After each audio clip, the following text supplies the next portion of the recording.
E aí, pessoal, tudo certo?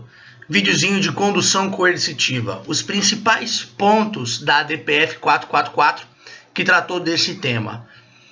Pretendo dar só realmente aqueles principais pontos, porque aqui no Pega do Canal a gente não tem esse objetivo de aprofundamento, tá? O que você precisa lembrar de condução coercitiva? Óbvio que o Supremo declarou ela inconstitucional, mas ele declarou inconstitucional toda e qualquer condução coercitiva? Não. Apenas a condução coercitiva para interrogatório. Por quê?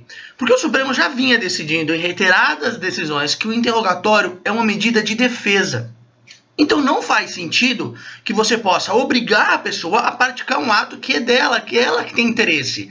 O réu investigado é o único que tem interesse no interrogatório. Então não faz sentido você permitir uma condução coercitiva para esse ato que interessa única e exclusivamente a defesa, que não quis participar. Ok? Outro ponto que você tem que lembrar, que quais são os princípios que são menosprezados, que são violados quando você determina uma condução coercitiva para interrogatório. O Supremo elencou alguns, tá? Ó, liberdade de locomoção, liberdade pessoal, presunção de inocência e não culpabilidade, direito ao silêncio, de não produzir prova contra si mesmo, né, o nemo tenetur sed tedere, e a dignidade da pessoa humana. São os principais princípios que, quando você vê esse tema de condução coercitiva, você tem que colocar na sua prova, se for de segunda fase ou de primeira fase, para você lembrar, né? Outro ponto interessante é que o relator indicou que o artigo 367 do Código de Processo Penal teria substituído a ideia da condução coercitiva. No 367 do CPP, você tem que, se o investigado, o acusado, não comparecer, sendo intimado ou citado para algum ato processual, o processo continua.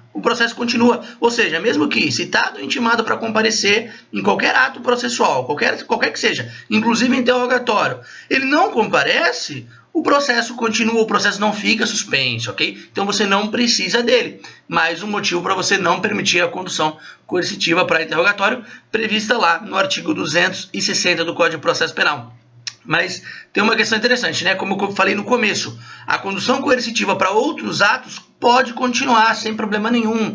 Lá no artigo 260 do CPP, ele não se limita ao interrogatório, mas sim a qualquer ato que não possa ser feito sem o acusado. Por exemplo, identificação pessoal, ok? E outros atos que realmente não possam ser feitos sem ele. Então, para esses outros atos, você pode determinar a condução coercitiva, notadamente para a identificação do acusado pelas vítimas, ok? Aquela identificação, o cara fica no vidro translúcido lá e as vítimas conseguem identificá-lo. Você pode sim determinar a condução coercitiva para isso, tá?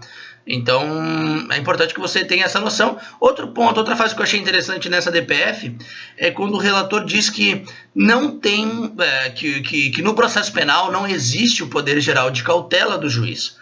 Tá? Isso é um tema muito controverso, porque no processo civil é muito comum você falar em poder geral de cautela, no sentido de que o juiz pode determinar medidas que não estão previstas em lei, justo com fundamento nesse instituto poder geral de cautela do juiz.